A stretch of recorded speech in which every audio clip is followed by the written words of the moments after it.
Bueno, buenos días a todos y bienvenidos a un nuevo año de Desayuno de Foro Competencia.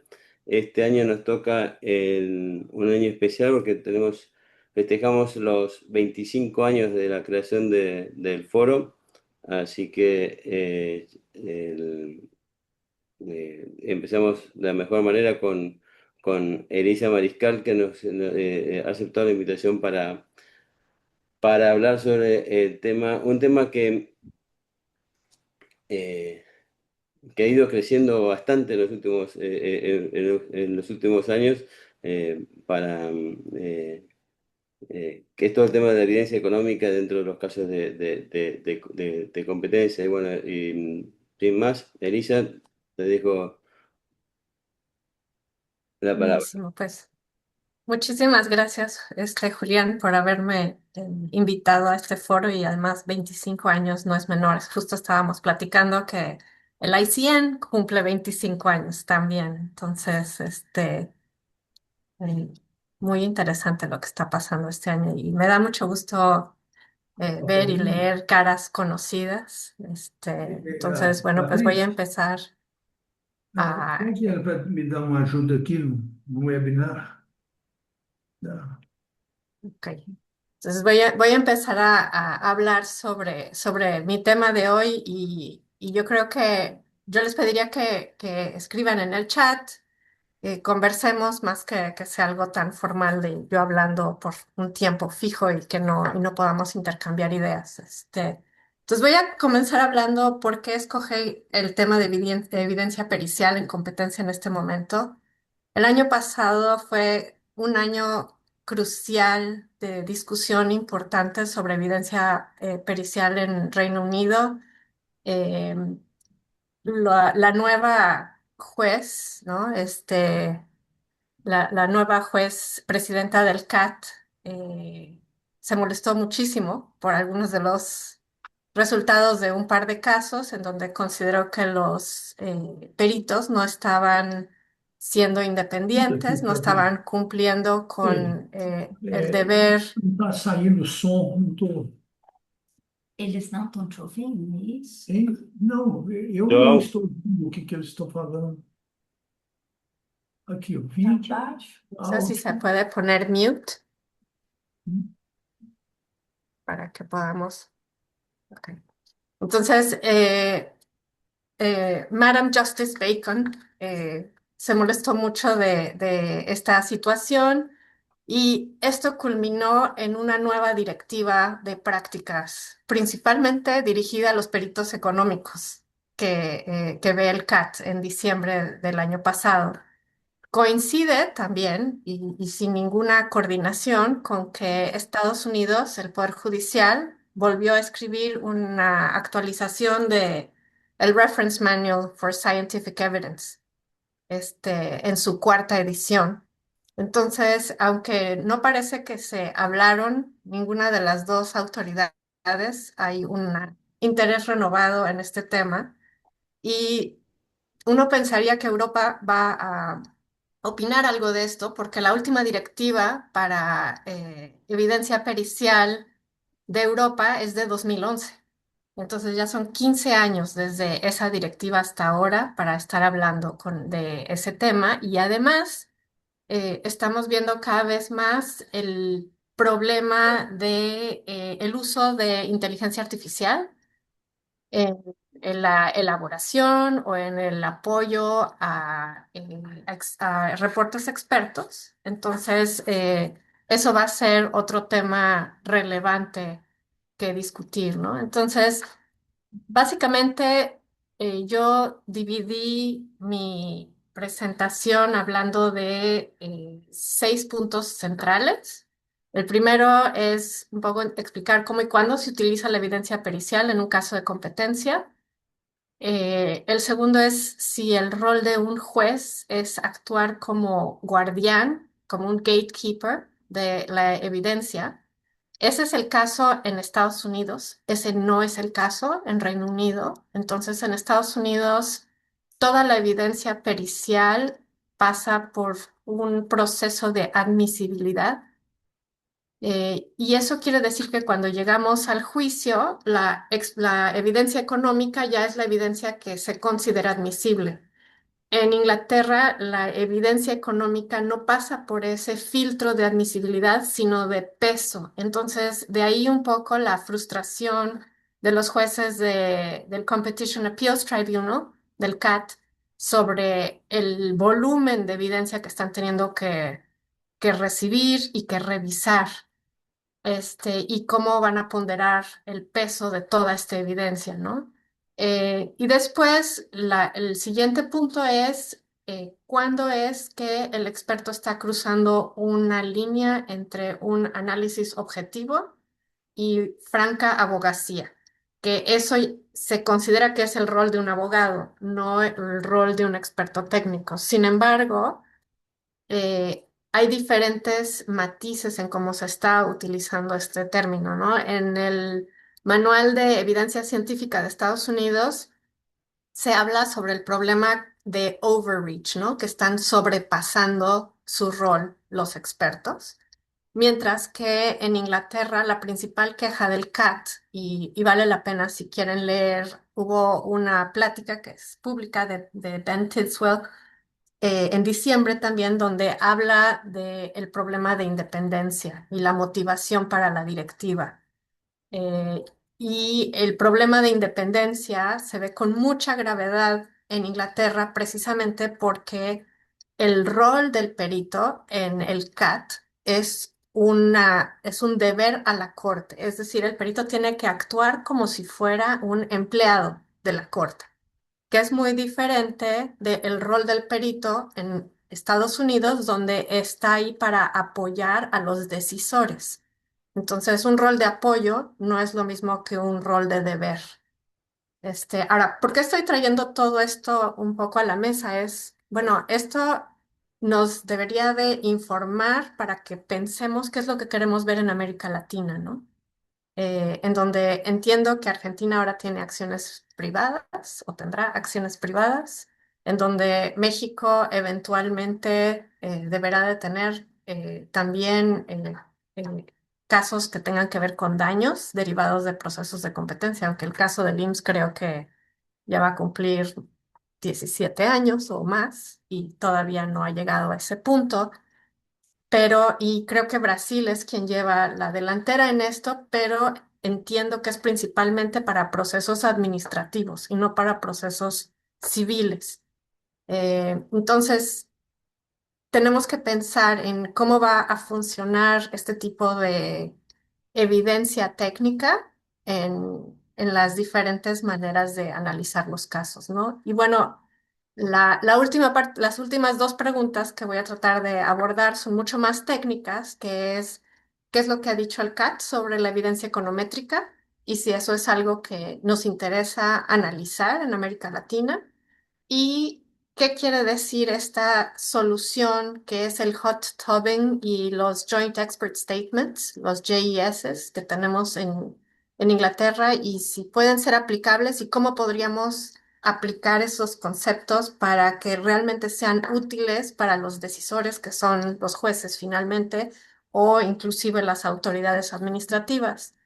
Y si querríamos, por ejemplo, desarrollar en conjunto las diferentes autoridades un manual de referencia de evidencia científica para toda América Latina. ¿Por qué lo vamos a repetir país por país cuando podemos tratar de utilizar algún mecanismo conjunto para desarrollar algo así?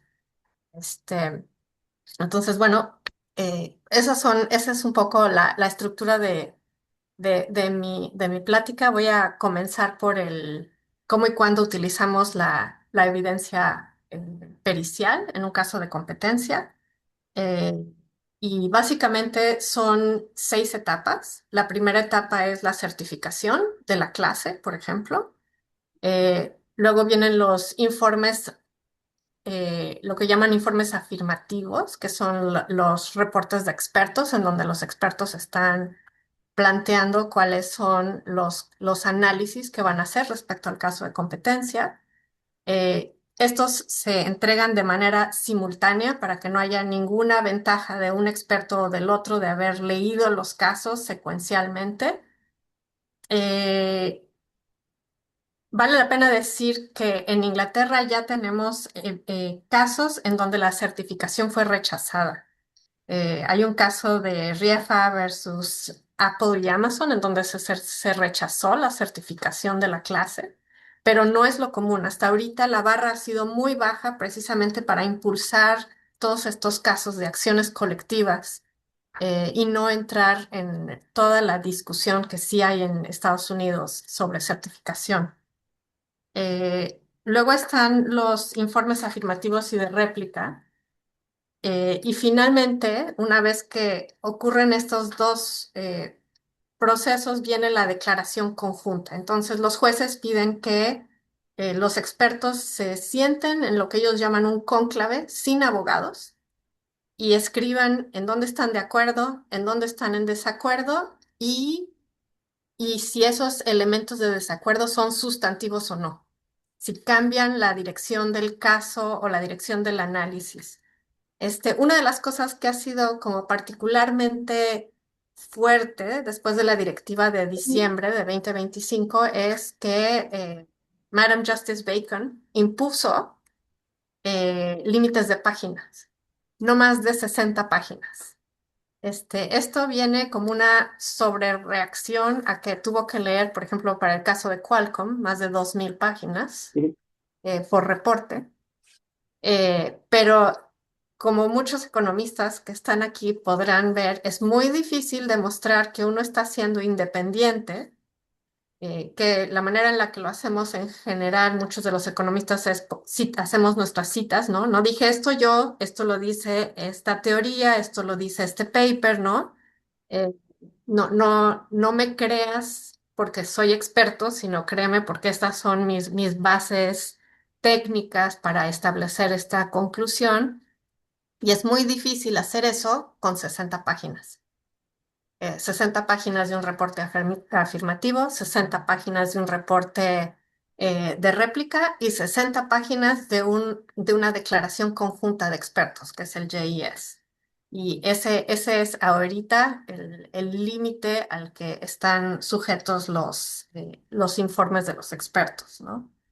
Eh, Después de estos expertos, una de las cosas que también se discutió no nada más es el volumen de la evidencia que abrumó completamente al tribunal, por ejemplo, en el caso de Kent versus Apple, sino también el número de informes que se permitieron. Entonces, habían informes de economistas, habían informes de behavioral economists, había informes de marketing, había informes de expertos de la industria.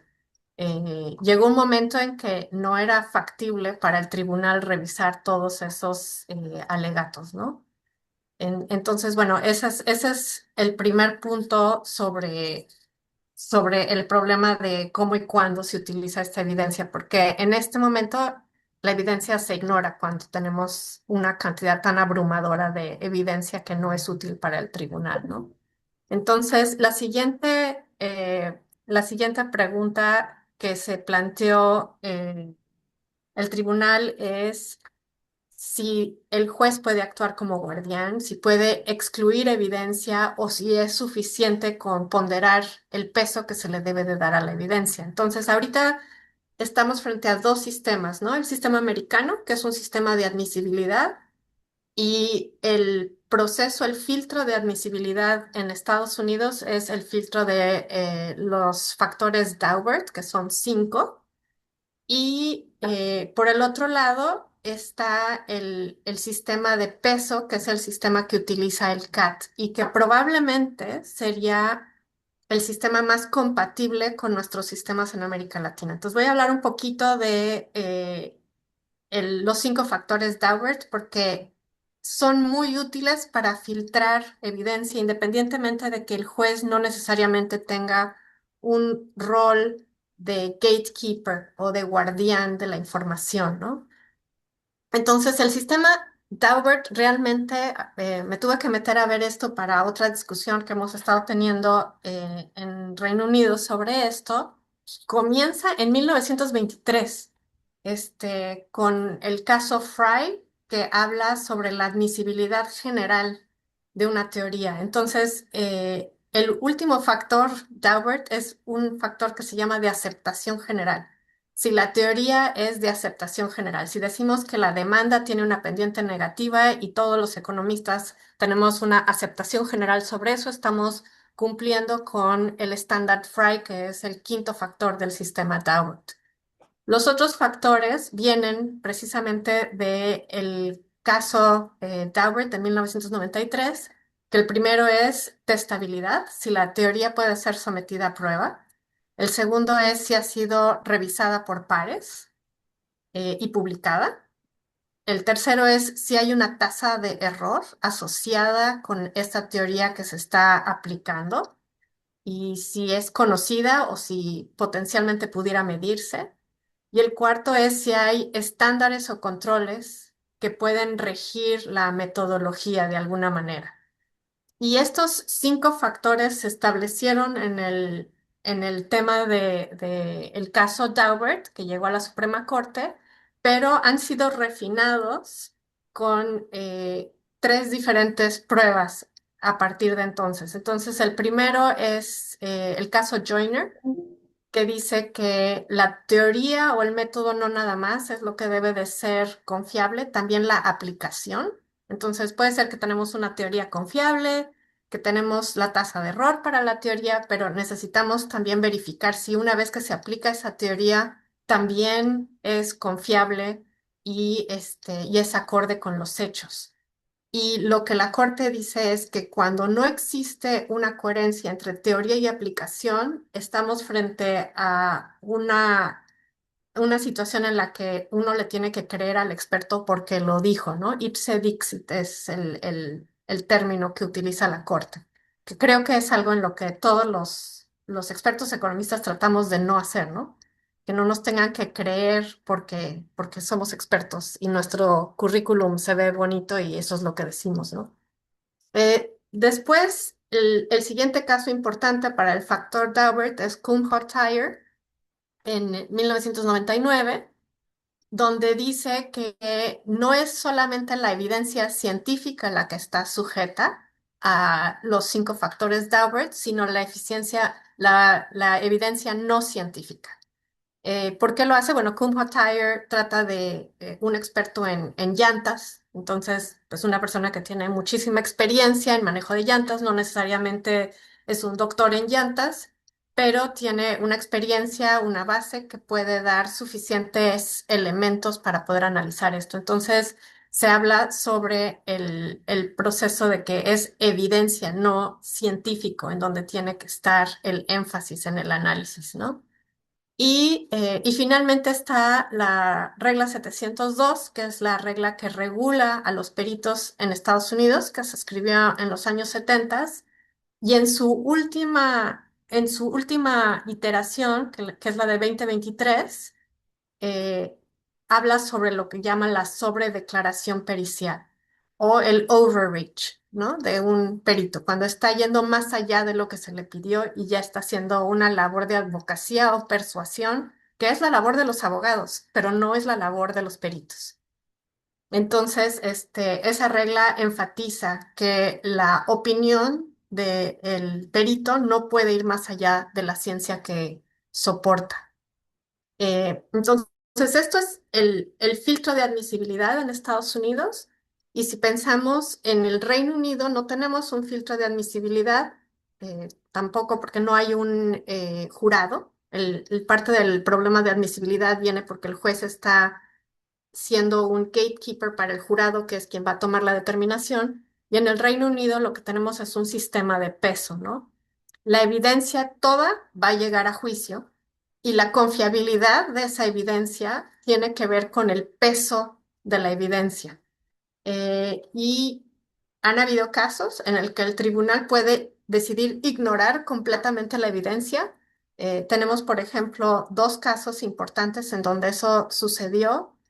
El caso de Stellantis de 2025, en donde se decidió que el modelo econométrico que habían planteado tenía tantos problemas de sensibilidad que se debía de ignorar completamente, no era admisible. O el caso de Trucks, ¿no? Que es de 2023, de camiones, en donde los expertos tuvieron posiciones tan diametralmente opuestas, no se podían conciliar, que el tribunal decidió aplicar lo que llamó un broad axe, que es pues una decisión salomónica, ¿no? Lo partió en dos. La diferencia dividida entre dos, lo cual quiere decir que ningún modelo realmente es confiable y el tribunal simplemente está dividiendo la diferencia, que tampoco es una solución que es positiva ni útil para los economistas que están laborando en este tipo de casos, ¿no?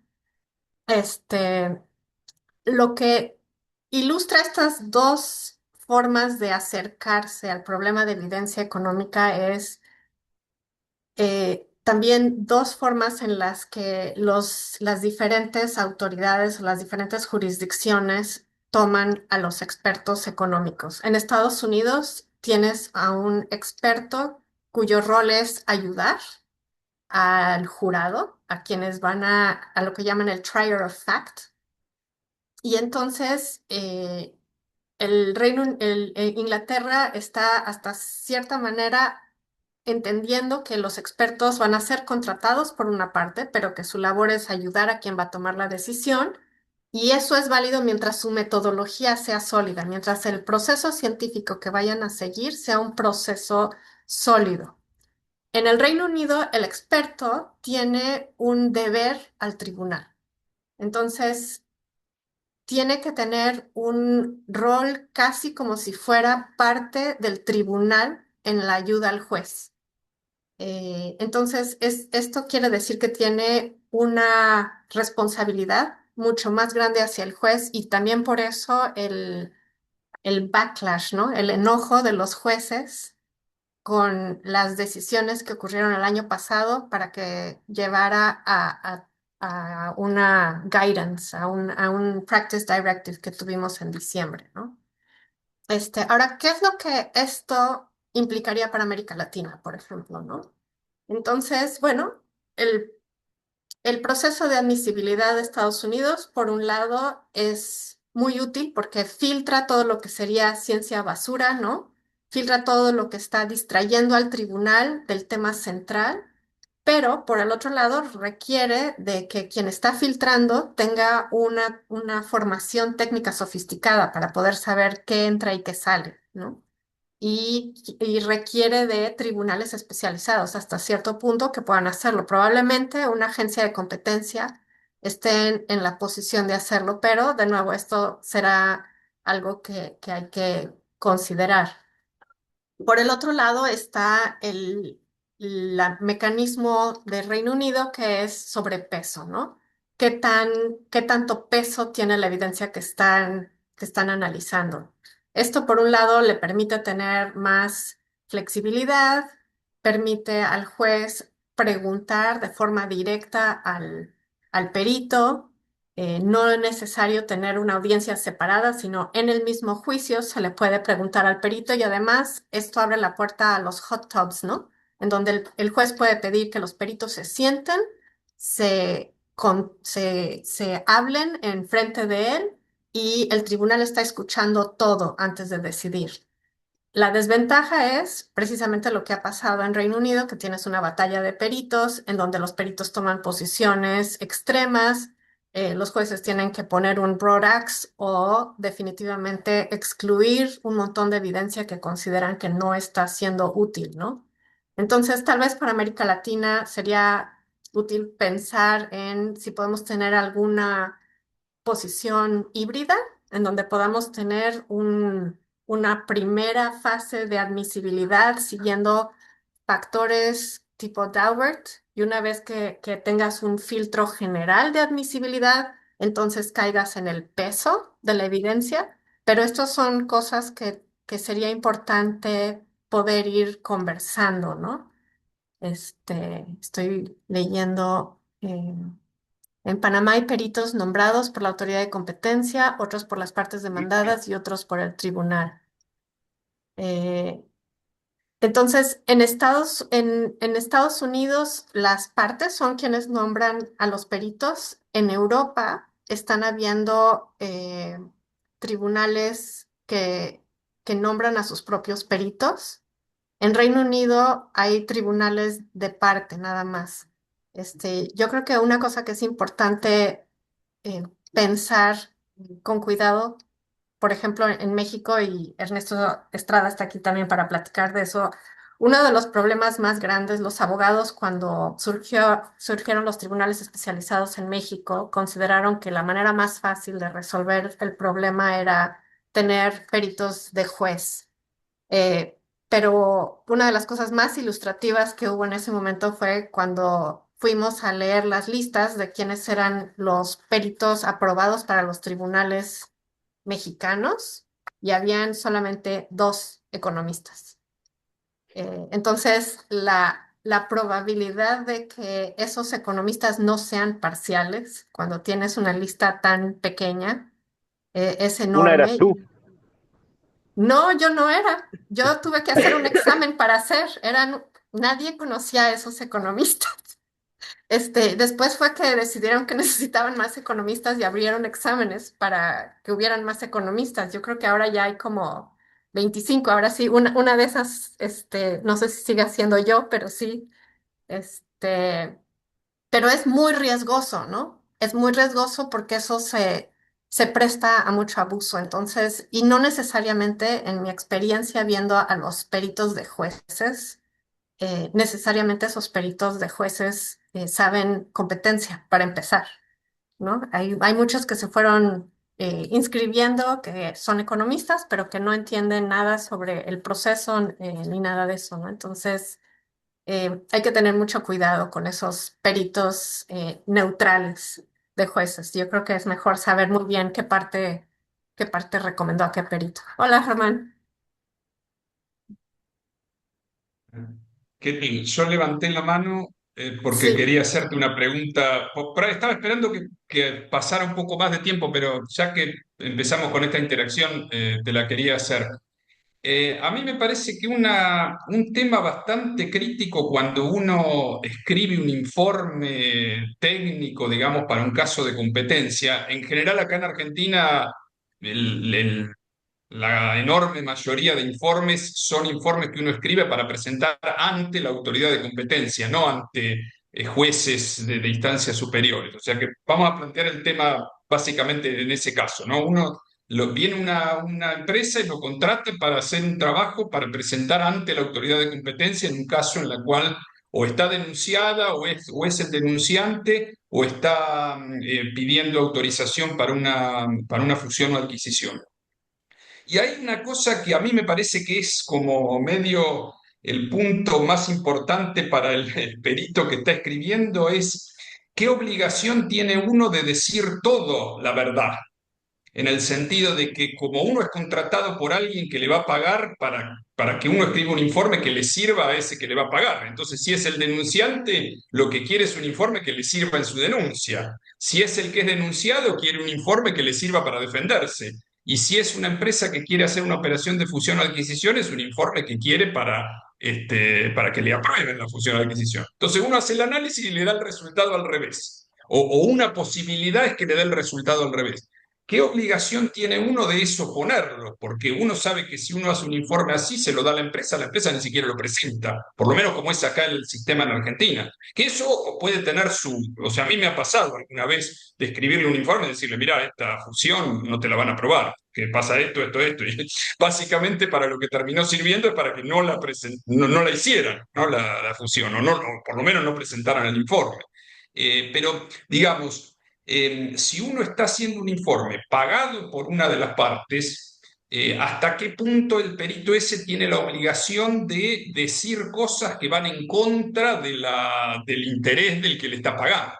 ¿No? Porque uno puede, una cosa es que uno diga mentiras y otra es que uno no ponga cosas que uno encontró como argumentos en contra. ¿No? Ese tema aparece, o sea, ¿cuál es digamos, la opinión a nivel así generalizado en Estados Unidos o en Inglaterra de ese tema? Muchas gracias. no, sí. Yo creo que ahora en América Latina lo que tenemos es un caso de autorregulación, No hay nada que nos obligue a decir nada más que lo que nosotros nos estemos autorregulando como peritos, ¿no? Al menos en mi experiencia en México, nosotros sí autoimponíamos esa regulación, nada nos obligaba a hacerlo. En Estados Unidos y en Inglaterra sí es muy fuerte, y este es un poquito el siguiente tema que voy a hablar, ¿no? Que es, eh, hay un marco del deber. Entonces, en el Reino Unido es un duty to the court, entonces es mucho más fuerte que en Estados Unidos. Tu deber, de acuerdo a el practice direction hacia los expertos en Reino Unido, es que el deber de un perito es asistir al tribunal y debe de actuar un perito como un oficial del tribunal, debe de proporcionar opiniones, así las dice, objetivas e imparciales sobre materias dentro de su expertise y ser independiente de las presiones del litigio. Entonces, todos los reportes de expertos tienen que venir firmadas con una aceptación de que estas direcciones, estos practice directions, fueron leídas, que la opinión es independiente y hay consecuencias por no seguir esto, ¿no? Eh, y, por ejemplo, hay lo que se consideran aquí señales, red flags, por hacer abogacía indebida, ¿no? Que sean posiciones sistemáticamente favorables al cliente. Ignorar o minimizar hechos adversos al cliente. Falta de transparencia sobre compromisos previos. Negativa a conceder puntos válidos de un experto contrario, que eso fue algo muy enfatizado en la nueva directiva, que quieren ver que los expertos cambien de opinión cuando sean suficientemente persuadidas, cuando den respuestas evasivas en un hot tubbing o en cualquier contrainterrogatorio, y que no estén dispuestos a cambiar su metodología cuando los resultados sean desfavorables. Esto es especialmente Stellantis, ¿no? En donde presentaron un modelo econométrico, hicieron pruebas de sensibilidad al modelo y obtuvieron resultados diametralmente diferentes, pero las partes no quisieron o no concedieron modificaciones a su modelo y los jueces consideraron que esto era indefendible. Entonces, sí hay, y bueno, siendo common law, es experiencias específicas de casos en donde se está haciendo jurisprudencia, ¿no? Entonces, el caso de Trucks, en donde las dos partes sistemáticamente estuvieron de acuerdo al tribunal, favoreciendo las posiciones de sus clientes sin estarse moviendo hacia una posición más cercana, a pesar de que la evidencia lo estaba mostrando, ¿no? Entonces, el tribunal fue muy cauteloso evaluando su evidencia. En Kent v. Apple, que es el caso que acaba de ocurrir el año pasado, el tribunal consideró que la evidencia de los peritos era partidista y indefendible o no útil. Y el caso que aparentemente no es oficial, pero es el caso que todo el mundo dice que llevó a la directiva de diciembre, es el caso de Qualcomm de 2025, en donde dijo que los informes eran pura abogacía y dijo que iba a ignorar completamente las presentaciones porque no eran confiables, ¿no? Entonces, ¿qué hace lo que hace el Reino Unido? El Reino Unido obliga a declaraciones firmadas para cada informe pericial. El experto tiene que certificar que entiende su deber hacia el tribunal, que cumplió con el deber, que sus opiniones son completas y objetivas y que ha divulgado todos los materiales que ha revisado, incluyendo los que contradicen su opinión. Y tiene un compromiso formal y sanciones si viola esta declaración jurada, ¿no? Entonces, hasta ahorita, ¿no? Yo pienso en América Latina, al menos en México, yo lo hacía, nosotros lo hacíamos como un acto de autorregulación, aunque nadie nos estaba obligando a eso. Yo creo que finalmente los peritos lo que tenemos es nuestra reputación, ¿no? El caso de Trucks, por ejemplo, es un caso muy ilustrativo de esto porque son expertos muy famosos que arruinaron su reputación con esto, ¿no? Lo mismo ocurrió en un caso de farmacéutico que ocurrió aquí, que son expertos conocidos, profesores, etcétera, pero que brincaron la raya entre una opinión técnica y una opinión personal de abogacía.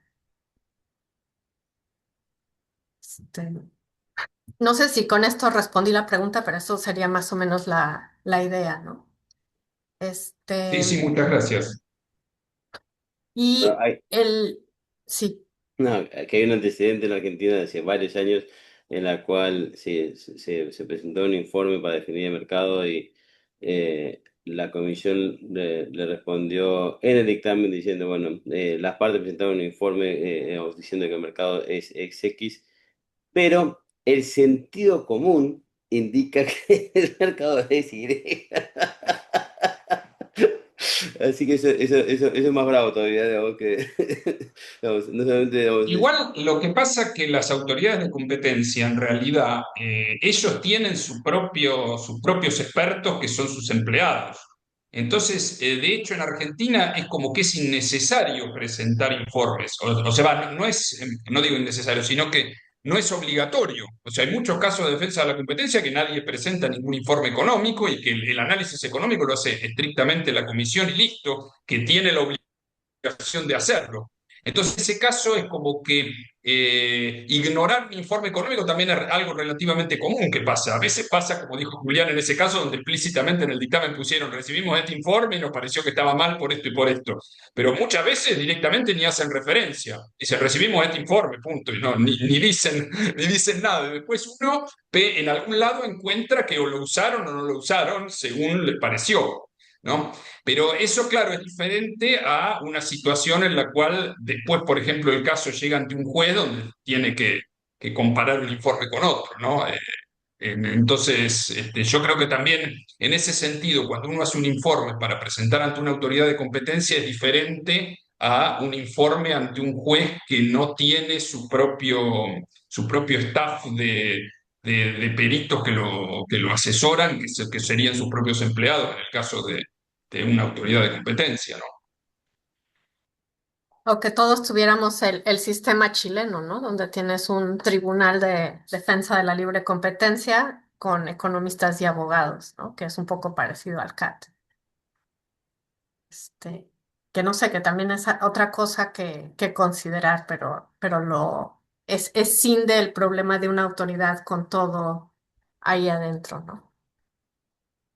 Este, pero bueno, la otra cosa que menciona mucho el CAT es la evidencia econométrica o la evidencia numérica, técnica de esto, ¿no? Y esto sí es una discusión fuerte que estamos teniendo porque entre los elementos que pide el CAT para la nueva directiva, además del límite de páginas, que son 60 páginas, también dice que él quiere que los expertos divulguen antes, sin haber visto ningún dato, más que lo que hay en el medio público cuál es la metodología que piensan seguir para analizar esto, ¿no? Entonces, bueno, este es un problema, como todos los economistas sabemos, es hasta que no veas la información, hasta que no metas las manos en los datos, no necesariamente sabes qué modelo vas a usar.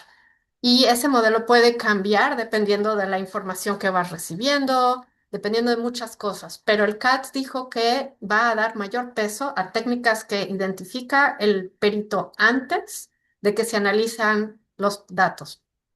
Eh, y eso, bueno, va a haber que ver cómo evoluciona. Es complejo para los economistas aplicarlo. La otra cosa que también está aplicando el CAT es la aplicación de este concepto australiano que llama cónclaves, que es que los peritos se reúnan sin abogados. Entonces, tiene que haber reuniones conjuntas de expertos sin abogados, especialmente cuando se está elaborando el reporte conjunto, el Joint Expert Statement, ¿no? Cuando las partes una vez que escribieron su reporte afirmativo, su reporte de réplica, ahora van a escribir su reporte en donde identifican las partes en donde están de acuerdo, en desacuerdo y si esto materialmente afecta la conclusión del caso, ¿no? Em, entonces, eso es algo que va a analizarse eventualmente, ¿no? Lo que queda abierto en esta directiva es si realmente va a haber una mejora. Ah, perdón, está una pregunta de Manuel. Sí, perdón, Elisa, nada más algo sobre el tema que Sí. acabas de tocar. En este cónclave, ¿hay alguien coordinando de parte del tribunal o de la agencia de competencia o solamente están los economistas de las partes? O sea, ¿quién coordina, quién dirige las reuniones para que llegue al final término, a buen término? No, no o sea, se le informe al tribunal que el cónclave se llevó a cabo, ¿no? Pero no tiene que estar nadie del tribunal presente, ¿no? Son cosas en donde simplemente dices, nos hablamos, ¿no? Es muy sencillo, ¿no? Yo levanté el teléfono y hablé y me puse de acuerdo con el experto, ¿no? Nosotros, en los casos que hemos tenido de Joint Expert Statements, así es. El experto habla por teléfono con el otro experto y le dice, tenemos 60 páginas, ¿qué te parece 20, 20 y 20? 20 tú dices tu parte, yo digo mi parte y las otras 20 vamos a decidir en dónde estuvimos de acuerdo o no. Algo que sí es muy diferente en mi experiencia trabajando en Estados Unidos y trabajando ahora en Reino Unido es que cuando tienes testimonio frente a la corte, es normal en Estados Unidos que te prepare un abogado para cómo vas a abordar preguntas de un juez, que te diga, que hagas ensayos, ¿no? Que te diga, bueno, puede venir así. No te está dirigiendo en lo que vas a responder, pero te está preparando, porque no necesariamente presentar un argumento frente a un juez es igual que si lo presentas a un grupo de economistas en una universidad. En Inglaterra no es válido. En Inglaterra, los abogados no pueden preparar al perito en nada. Entonces, somos nosotros mismos quienes tenemos que autoprepararnos haciendo las preguntas que nosotros como economistas pensamos que pudieran ser, con el entendimiento que tenemos como economistas de lo que podría surgir en un trial. Y eso yo creo que sí es un poco demasiado, pero bueno, esa es la forma en la que está armado el caso en Inglaterra, ¿no? Este, ahora, una de las cosas que también surge es si el tribunal quiere que los expertos le digan ex ante cuál va a ser la metodología que va a utilizar cuando estos expertos todavía no han visto datos, ¿cómo va a poder verificar que se cumplió con esto si el experto no lo ha mostrado, ¿no? Entonces, bueno, ¿y qué es lo que quiere decir que le va a dar más peso a ciertas técnicas cuando todavía no sabe si esas técnicas son útiles una vez que lleguen los datos, ¿no? Entonces, bueno, digo, estas son las preguntas que quedan abiertas con la directiva que hizo, ¿no? Y bueno, finalmente el otro punto para hablar es los hot topics, ¿no? El hot topping y el joint expert statement, ¿no? Eh, entonces, bueno, estos expertos son cuestionados por el tribunal. No hay cross-examination como en Estados Unidos. Solo son los jueces los que hacen las preguntas y el cross-examination, como ocurre en Estados Unidos, no existe. Entonces, tampoco existe esa parte que es muy útil para los expertos en Estados Unidos, que es que primero tienes el fuego amigo, ¿no? Vienen los abogados de la parte y te dicen, a ver, por favor, explica lo que trataste de hacer, que es una parte en la que tienes una oportunidad en un ambiente menos hostil de explicar qué es lo que trataste de hacer con tu informe y luego viene la contraparte y te lo trata de destruir, ¿no? En esta parte no hay ninguna de esas cosas. El juez hace preguntas puntuales sobre lo que el juez considera que es importante de tu estudio y llega a sus conclusiones. En Inglaterra la discusión fuerte es que los jueces no tienen tiempo de leer informes. O sea, 60 páginas es difícil, 2000 es imposible. Em, entonces, ¿qué tanta información puede un juez obtener de un perito en un escrutinio así? Esa es parte de la pregunta, ¿no? Eh, Y bueno, la manera en la que se trata de resolver esto es teniendo, además del hot tubbing de los dos expertos, tienes el Joint Expert Statement que se supone que debe de darle más claridad al juez sobre los elementos de discusión y de diferencia entre las dos partes, ¿no? Lo que es interesante del Joint Expert Statement es que se prepara bajo un precepto que se denomina without prejudice, ¿no? Entonces, lo que sea que se discuta en el Joint Expert Statement no puede ser utilizado como un contrainterrogatorio. Entonces, eso lo hace un documento muy útil, porque no pueden decir, ah, pero tú dijiste en el Joint Expert Statement esto, entonces te estás contradiciendo. Simplemente es un documento aclaratorio que tiene una tabla donde lista los puntos de acuerdo y desacuerdo. Y este Joint Expert Statement se supone que debe de ayudar al juez a llevar la sesión de hot tubbing lo mejor posible, ¿no? Este, Ahora, el punto es, esto que son elementos muy útiles para el juez para poder discernir diferentes puntos de vista de expertos, sí es algo que podríamos nosotros aplicar en América Latina de manera útil, ¿no? Si realmente estamos acostumbrados a una cultura de hot tubbing, si podríamos hacerlo without prejudice, como dice la directiva acá, cómo podemos escribir esto de una manera que no tenga abogacía, ¿no? Y probablemente la autoridad que está en la mejor posición para experimentar con esto es el Tribunal de de Defensa de la Libre Competencia en Chile, ¿no? Pero ahora que Argentina tiene acciones privadas, pues eso también es algo interesante. México tiene un tribunal especializado y por suerte, a pesar de que los jueces llegaron por voto popular, son jueces que conocen de competencia. No necesariamente será el caso en el futuro, el voto popular tal vez no sea así, pero por lo menos ahora hay estas ventanas para poder hacer este tipo de cosas, ¿no? Y creo que como últimas ideas para que pensemos qué podríamos hacer con esta experiencia de Estados Unidos, de Reino Unido, y que todavía en Europa no acaba de tener toda la atracción, es qué podemos aprender para América Latina, ¿no? Yo creo que lo inmediato sería muy útil tener un Reference Manual on Scientific Evidence conjunto para todas las autoridades de competencia que pudieran utilizar los jueces. Es una manera de educación judicial útil y es una manera de tratar de que no nada más sea la autorregulación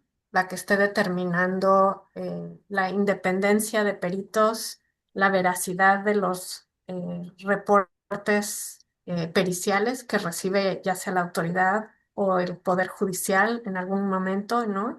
Y que probablemente es algo que se puede escribir en conjunto, ¿no?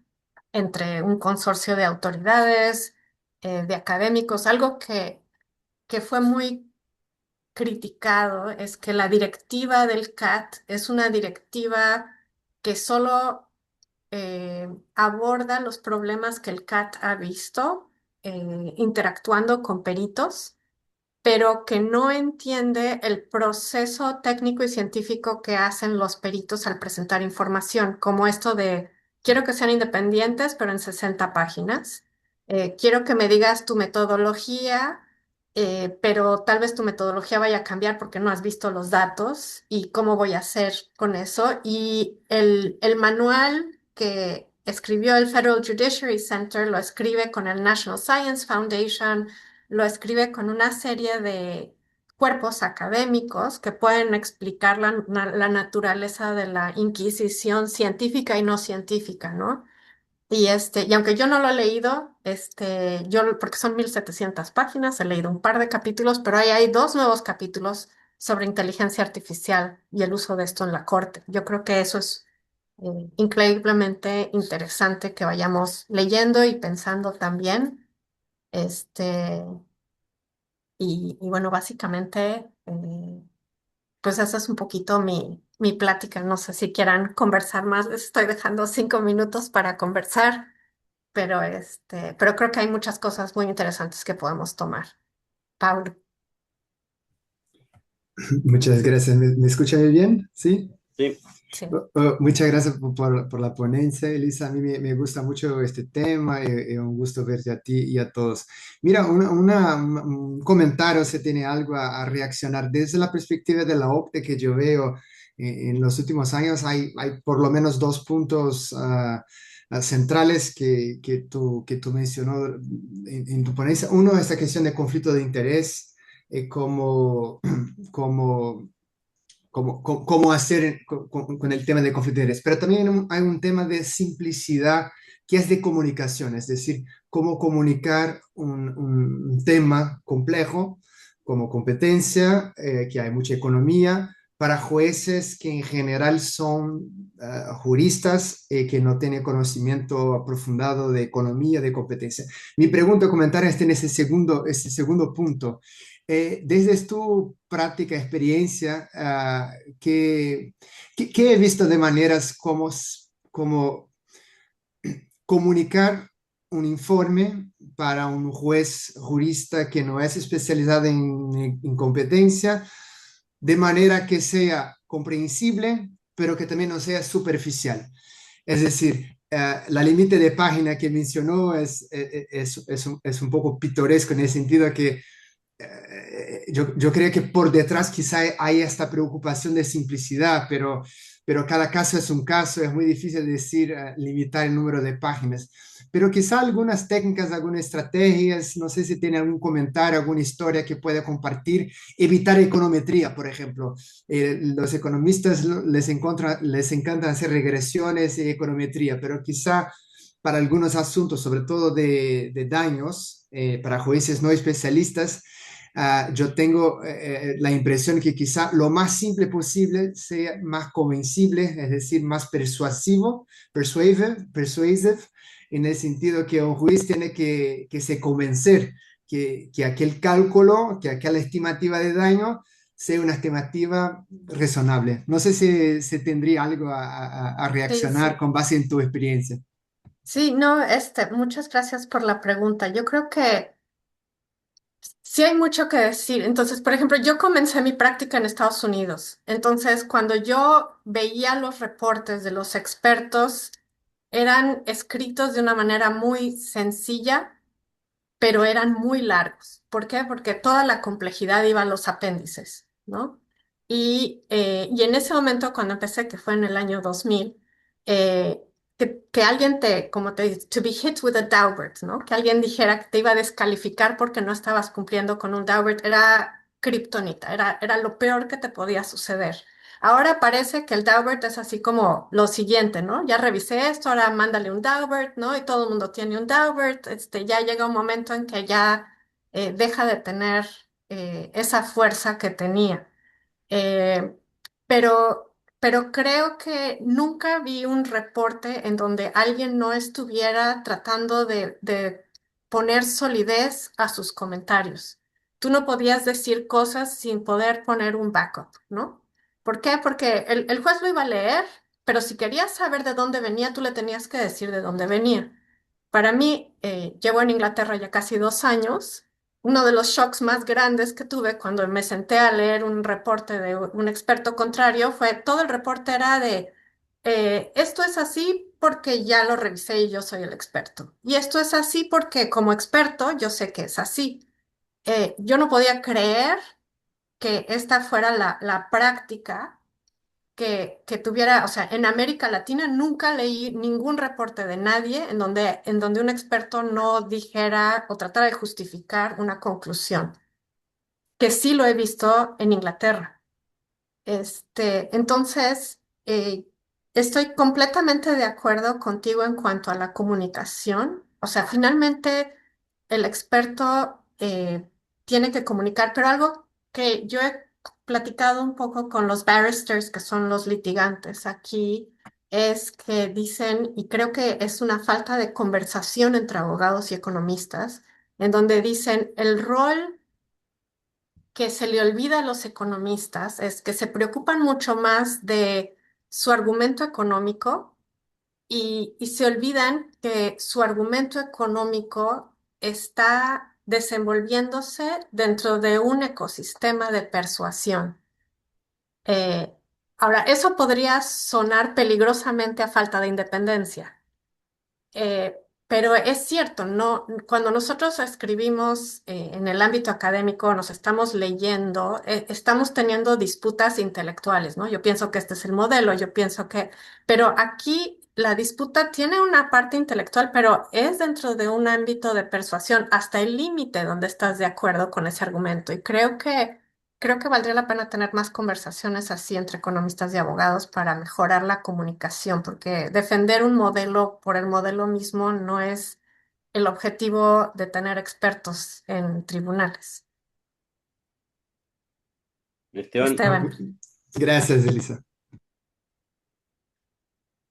Hola, justo te iba a hacer una pregunta parecida a la de Paulo, pero voy a pasar a otra. Pero, digamos, es para terminar con esa, si es que en la experiencia que estás teniendo, sobre todo la más reciente, has visto que ante la complejidad de la evidencia, al final es como que se neutralizan los expertos de ambas partes, porque si es que el juez no, o los jueces no entienden el tema o es demasiado complejo. Quizás en el CAT, que hay economistas, entonces eso es menos frecuente que en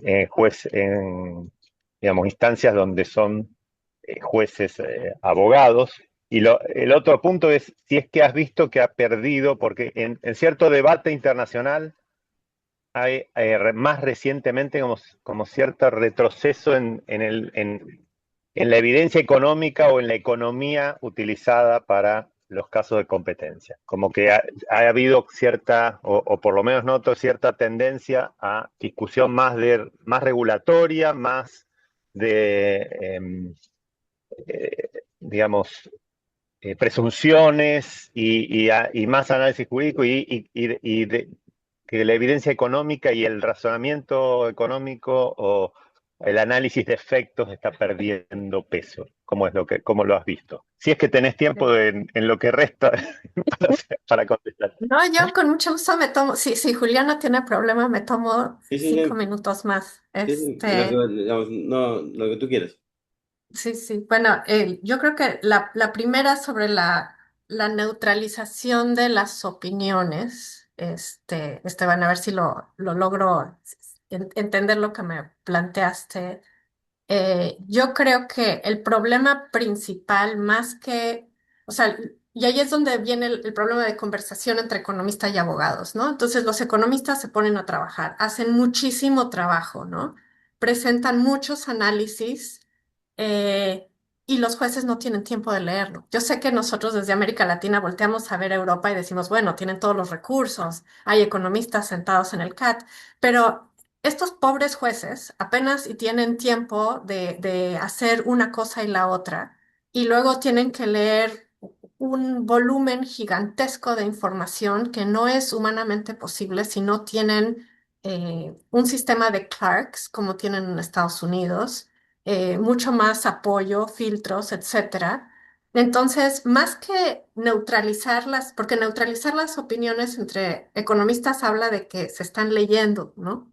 Y una neutraliza a la otra, pero tenemos una situación en donde a veces ni siquiera se pueden leer por el volumen, la complejidad, la falta de tiempo, etcétera. Entonces, yo creo que hay una parte en donde sería muy interesante ver cómo se pueden fondear mejor los tribunales especializados para que tengan más apoyo de peritos para poder leer la complejidad de todas estas cosas. Y entonces la siguiente conversación sería si se neutralizan las opiniones. Ahorita el problema grande es que se ignoran. Eh, y creo que ese es el peor resultado para los economistas, para los casos, para los abogados, para todo, ¿no? Y volviendo, y con esto paso a tu segunda pregunta sobre si, si ahora hay una tendencia más regulatoria y menos de análisis de efectos. Y sí, sí lo hay, sí. La discusión el año pasado en la Unión Europea sobre los nuevos guidelines para el artículo 102 está toda llena de safeguards, ¿no? Está todo lo que se avanzó a principios de este siglo para hablar sobre análisis de efectos, ahora está tratando de tomar las decisiones de jurisprudencia de la Unión Europea para poder decir regulatorio, regulatorio, regulatorio, no necesito ver efectos, ¿no?